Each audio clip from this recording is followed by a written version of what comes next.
samo zamisli. Tako da je lijepo. Lijepo je da imamo mir, moramo cijeniti ljubav koja nas spaja. Ta vjerojatno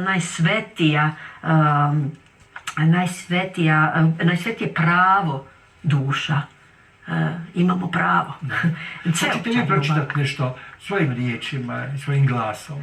Ja bih voljela pročitati, budući da evo sam glazbenica, a radi se o Dori Pejačević, prema istoimenom ciklusu za klavir minijatura Dore Pejačević, Blumenleben opus 19 ili Život cvijeća, Krizanteme, koje sam jednostavno posvetila, cijeli ciklus je posvećen Dori, ali nekako danas bi baš voljela pročitati ovo, budući da je obljetnica njene smrti.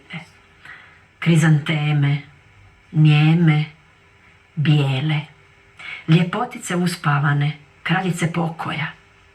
Vi za životom ne plačete jer u tmini cvjetate, mirne kao smrt, lijepe kao vrt u kojem svatko smirio bi sebe. Krizanteme, umrla bih rado da mi na uzglavlju stoje vaše ruke bijele. Tišina je posvuda kad vi carujete, života nema koji pobjedio bi muk vaš tajanstven, mirne kao smrt, lijepe kao vrt u kojem svatko smirio bi sebe. U perju jastučaca vaših položilo bi glavu i dijete razigrano i starac izmožden. Vi ste kao oblaci bijeli koji nebo zauvijek ljubite.